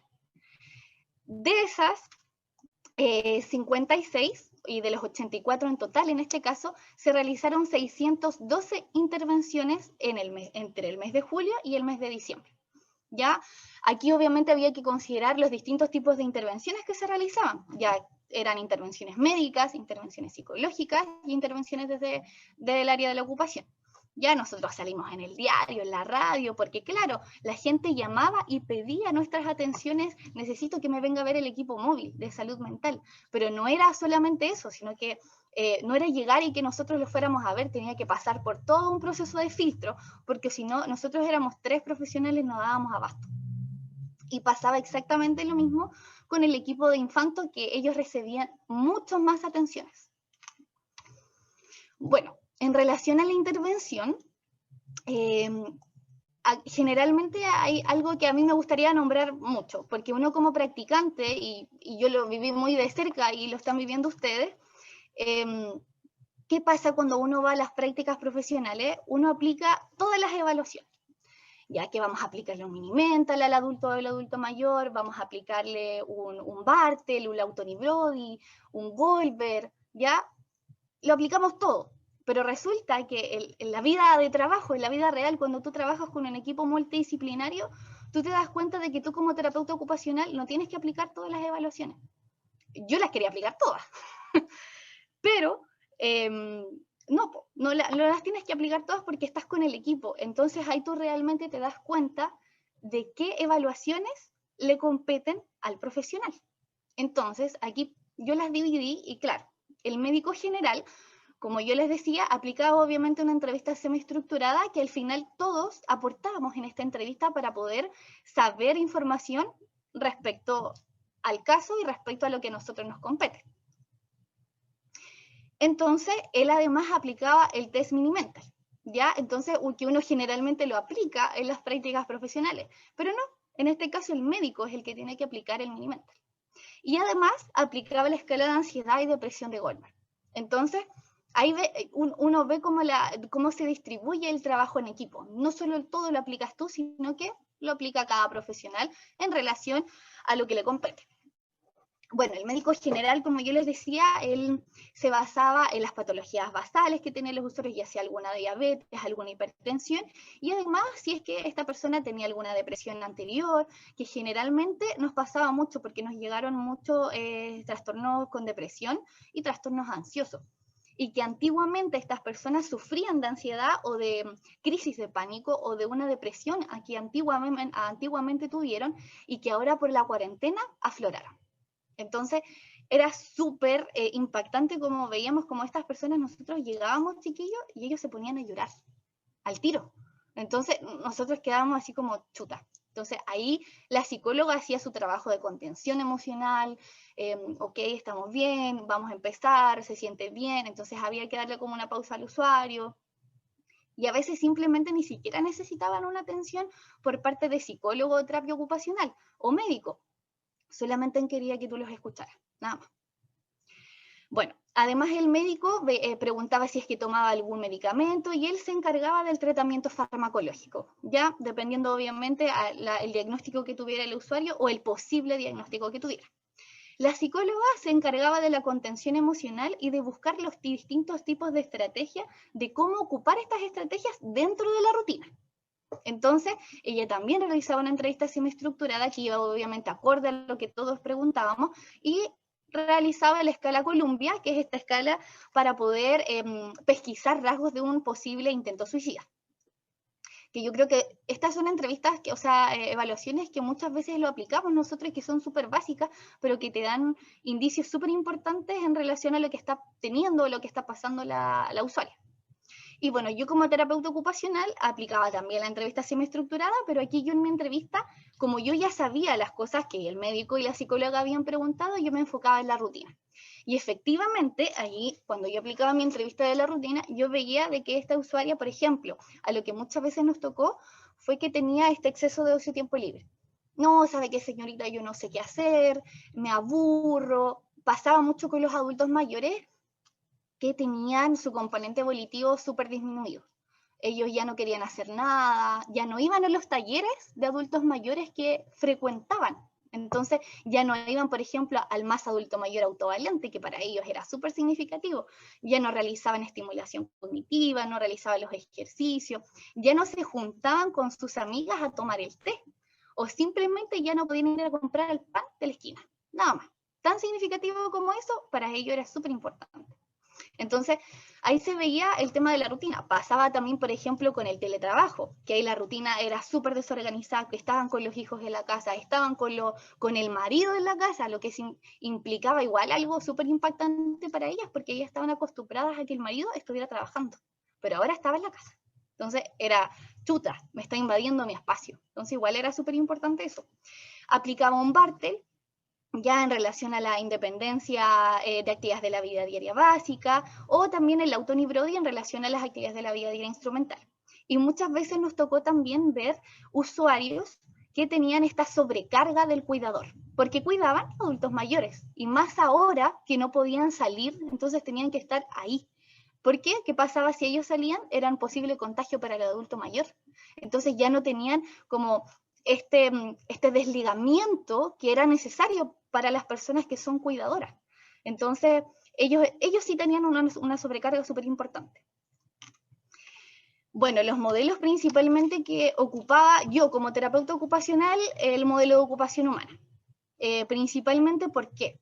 Bueno, la habituación sí estaba alterada. estaba súper alterada, sobre todo rutinas y roles, ya como yo les mencionaba, la rutina estaba desorganizada, exceso de ocio y tiempo libre, ya no sabían qué hacer, el teletrabajo, o sea, el comedor, la mesa que antes y que antiguamente era para cenar, para almorzar o para tomar once, se convirtió en la sala de clases del hijo y en el trabajo de la esposa o del esposo. Entonces, allí había distintos ambientes que se mezclaban y que ya no era la separación, porque tú ibas a las 8 de la mañana hasta las 5 de la tarde al trabajo, pero resulta de que al final el teletrabajo es mucho más trabajo. Entonces, por eso nos llegaban muchos usuarios con acoso y maltrato laboral, porque las jefas les exigían, yo tuve una usuaria que ni siquiera el trabajador la dejaba ir al baño, a ese nivel. Entonces, el exceso y la sobrecarga que esta persona tenía era mucho. Ella lloraba, dejaba de llorar cuando fue nuestra primera intervención, aparte que ella era muy histriónica, entonces se veía el impacto que tuvo el teletrabajo en pandemia, súper importante. Los roles, en este caso también cambiados, el rol del trabajador se mezclaba con el rol de mamá, el rol de esposa, el rol de mujer. Entonces pasaba mucho este cambio y esta confusión en este caso en la habituación. ¿Qué pasaba en la abolición? Sobre todo en adultos mayores. La abolición en los adultos mayores estaba, sobre todo el sentido de eficacia, súper disminuido en cuarentena, porque ellos, como yo les digo, ellos ya no podían ir a los talleres, que era tan importante para ellos, o ir a la esquina, o ir a ver a los nietos. Entonces ya no estaban con su rutina habitual y ellos se sentían súper desmotivados, ya realmente no sabían qué hacer.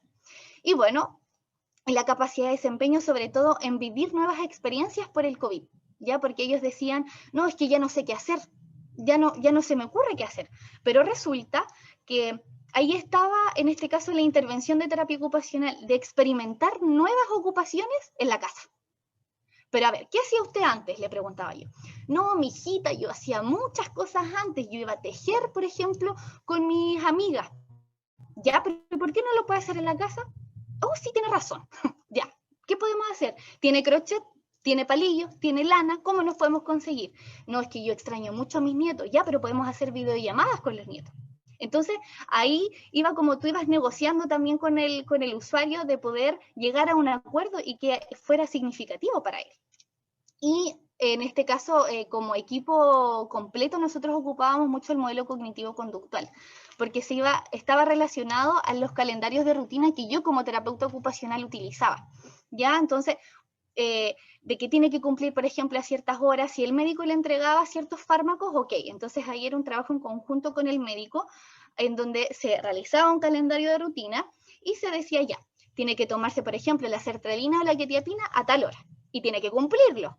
Entonces, y tenía que ponerle un tic, entonces súper cognitivo-conductual. Entonces, las distintas estrategias que aplicaba la psicóloga, ¿cuándo las va a realizar?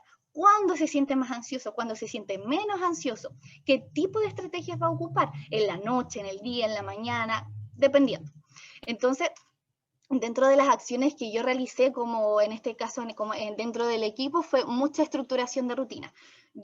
Sabemos que el terapeuta ocupacional siempre anda con su bolso lleno de cosas, y efectivamente yo andaba con mi bolso y con el blog para estructurar rutinas. Entonces lo hacíamos en conjunto, ocupábamos lápices, tijeras, y ellos era súper importante de que tú fueras a la casa. Entonces eso igual generaba un alto impacto. Exploración de nuevas ocupaciones, que era lo que yo les decía, pero podemos hacer esto, pero podemos hacer lo otro, ya, pero ¿y cómo lo vamos a hacer? ¿Y qué les gusta hacer? Ya, pero también, y su marido, involucrar también a la familia. Entonces nosotros no solamente interveníamos con la persona, con la familia completa, porque era la familia completa la que estaba afectada por la cuarentena, que estaba presentando estos síntomas de ansiedad, de depresión, o trastornos obsesivos compulsivos por la limpieza. Entonces, esto del exceso de información igual era importante, porque las personas que veían el Facebook, que las noticias, la radio, que alarmaba más, la tele. Entonces, no, tenemos que escoger solo un foco de información que disminuía la ansiedad. Entonces, eso era muy relacionado con la psicóloga. Bueno, también yo realizaba mucha estimulación cognitiva y física. Realizábamos talleres, por ejemplo, con la familia, ejercicios físicos. Yo les llevaba, por ejemplo, un manual de ejercicios básicos para el adulto mayor. ¿Y qué pasaba? Por ejemplo, la hija me grababa cómo se hacían los ejercicios. Entonces ahí en el calendario de rutina, ya señora Juanita, ponte tú, tiene que realizar los ejercicios todos los días a las 4 de la tarde. Ay, pero yo, mijita, a esa hora duermo. Pero resulta que, claro, ahí la higiene del sueño también estaba afectado. Dormía toda la tarde y en la noche no podía dormir. ¿Y qué quería la señora? Quería medicamento para dormir. Entonces, no, había que reestructurar la rutina, cambiar los hábitos, cambiar la rutina, para que en pro y en beneficio, en este caso, de la usuaria. Modificaciones ambientales también se hicieron por posibles riesgos de caídas, porque como ellos también salían, estaban acostumbrados a salir, como que tampoco le tomaban mucha importancia en ese sentido a las alfombras que tenían en la casa o a los chopinos que tenían en el baño. Pasaba, por ejemplo, con un adulto mayor que él lo único que se preocupó pre-pandemia fue a cuidar a su señora, y lamentablemente su señora falleció de COVID. Entonces, para él fue su rutina totalmente distinta, porque su vida era para su señora, él cuidaba a su señora, y ahora ya no sabía qué hacer. Entonces ahí fue mucho el de explorar nuevas ocupaciones, modificaciones ambientales, porque él llegó a estar sentado todo el día y empezó con atrofias musculares y contracturas. Entonces, había que evitar estas posibles caídas, realizar ejercicio, estimulación cognitiva, y le gustaba mucho leer. Entonces, yo me conseguía libros y yo les traía libros, y de cierta manera avanzaban. Y a ellos les gustaba, porque generalmente, chiquillos, estos usuarios, el sistema de salud les ha fallado mucho. Entonces están tan decepcionados de que, para empezar, con la pandemia se cerraron los CEFAM, entonces ya no podían ir. Entonces, de que el médico, chiquillos, que un médico vaya a tu casa, era muy significativo. Y después que una psicóloga, y bueno, la terapia ocupacional no la conocían mucho. Mijita, ¿usted es terapeuta floral? No, es terapia ocupacional, y yo le contaba más o menos en qué consistía, que todavía es un poco difícil explicarlo, pero que lo lograban entender. Entonces, al final yo quedé como, por ejemplo, la señorita que venía a hacerle actividades, y que para ellos era significativo. Y contenerlo, escucharlo, a ellos les gustaba mucho que uno fuera. Ellos, lamentablemente, por el COVID no podíamos recibir nada, pero uno sabe que el adulto mayor es súper cariñoso, que te daba comidita, o que te daba agüita, mi hijita tiene sed, tiene hambre. No, señora, muchas gracias, pero para ellos era importante, porque habían sido decepcionados muchas veces por el sistema de salud en general. Entonces, era súper significativo, y fue significativo el trabajo que nosotros hicimos. Bueno, acá se pueden ver varias fotos, ahí realizando, por ejemplo, ejercicio físico, ahí la usuaria pegando su calendario de rutina, entonces súper cognitivo-conductual. Íbamos a tomas, aquí en Copiapó se ven mucho las tomas, entonces igual íbamos a lugares un poco peligrosos, pero gracias a Dios nunca nos pasó nada.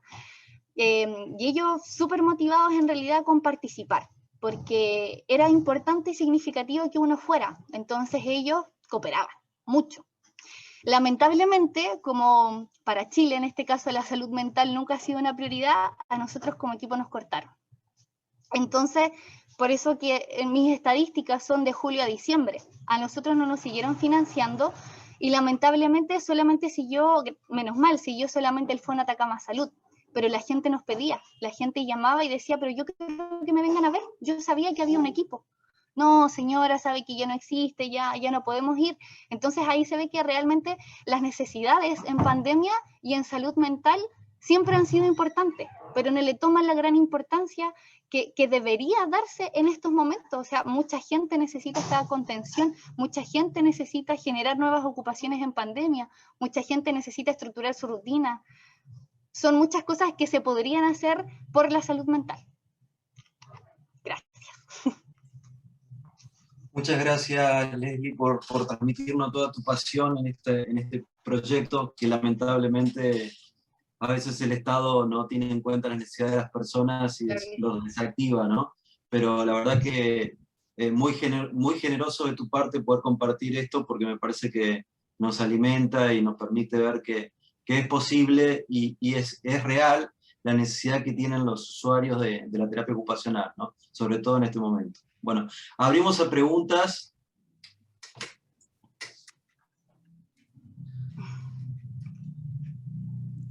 Yo quiero sumarle un poquito de contarles de que hay estudiantes de 4º año actualmente que están participando de un centro que tiene que ver con la parte de apoyo a salud mental en personas que tienen o que han presentado COVID, ¿ya? Y lamentablemente sé que los estudiantes de 4º están a lo mejor en clase en este momento, pero igual es importante que todos conozcan que se están abriendo redes a nivel de universidad también en ese ámbito, en ese aspecto, y que en realidad la terapia ocupacional ahí, como bien decía Leslie, juega un papel súper importante. Preguntas, comentarios, sugerencias. Gracias, ponen en el chat, hay varias personas. De nada. Patricia dice que ella está en el programa de acompañamiento en salud mental de la universidad. ¿Ves? Entonces ahí tienes como referente también a la Leslie. En el tema del duelo, ¿cómo se hace para trabajar la abolición? Pregunta Nicole. Bueno, ahí era el duelo principalmente, Nicole, primero lo tiene que trabajar la psicóloga. Entonces, para mí esto igual era súper nuevo porque yo decía, uy, ¿y ahí cómo, por ejemplo, interviene la terapia ocupacional?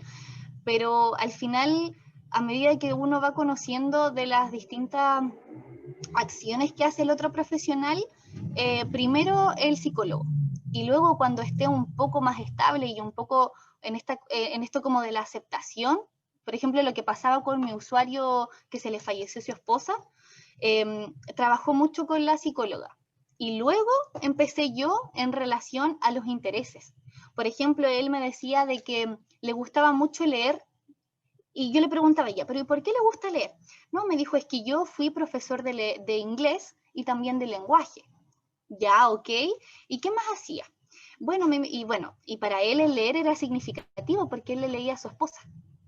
Entonces, ahí uno tiene que ir jugando un poco como con los intereses de la persona y cómo esto en proceso de duelo puede ayudar a que la persona tome algo tan significativo como el leer con su esposa, el leerlo él. Quizás podría leérselo a los nietos. Entonces, de esa manera íbamos jugando con la psicóloga en este caso, pero primero era un trabajo previo con la psicóloga y luego un trabajo con terapia ocupacional relacionado con la abolición.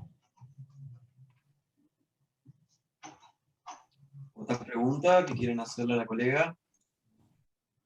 Leslie escribe en el chat también, la Leslie Hernández. Tocaya, qué linda la pasión que reflejas por su trabajo. Eso es real, se nota pasión, mucha pasión ahí en esa presentación. Igual, nuestra labor es tan amplia y a veces con acciones que se ven tan pequeñitas. Hacemos cambios enormes en nuestros usuarios. Gracias por sus exposiciones. Permiten ahondar aún más en nuestro maravilloso rol.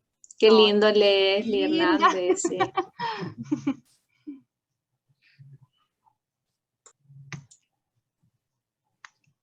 Parece que no hay más preguntas. Ahí. Sí, ahí está Germán. Sí, Germán, estoy leyendo tu pregunta y sí.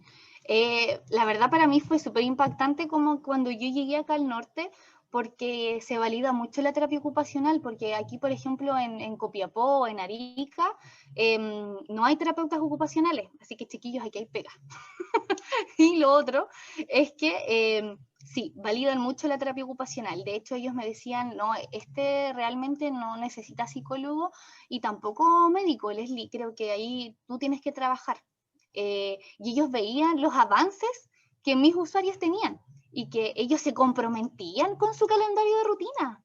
Ellos sí se comprometían, hacían las cosas. Al otro, por ejemplo, a la semana siguiente, yo veía que ellos sí hicieron sus actividades. Entonces yo de repente iba muy acompañada con el médico, porque con el médico estructurábamos el tratamiento farmacológico. Y realmente yo me sentí muy validada por el médico, muy, muy validada, y que uno generalmente dice, quizás los médicos no conocen mucho la carrera o no conocen mucho las acciones que uno como terapeuta hace.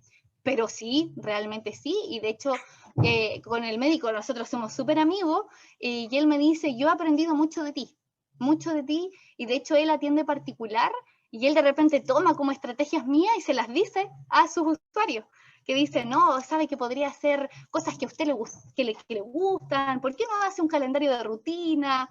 Entonces son muy validados los terapeutas ocupacionales aquí, así que yo la verdad muy contenta por el trabajo, porque por los dos profesionales fue muy validada la terapia ocupacional. ¿Qué se puede formar? Ay, sí. La verdad a mí me costaba mucho porque yo soy como de generar mucho vínculo. Entonces, después me costó mucho cortarlo.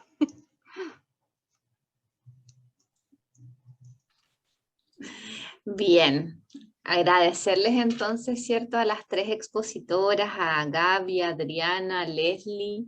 La verdad es que para nosotros tenerlos en esta instancia, tener a cada uno de ustedes es un espacio súper significativo. Yo creo que aprender de las experiencias, del amor que ustedes muestran a cada una de sus actividades. El tema de la escritura, yo creo que allá está mucho más desarrollada, como lo decía Adriana, que a lo mejor lo que se considera acá. Y yo creo que acá es un área súper potente a desarrollar. Ya sé que varios están con sus temas de tesis, pero a lo mejor a los chicos que van ahí todavía más cursos más bajos, a lo mejor también ver cómo en Chile podemos ir, ¿cierto?, experimentando nuevos aportes ahí, porque lo que queda escrito es lo que en realidad también queda para las siguientes generaciones, y eso también es importante.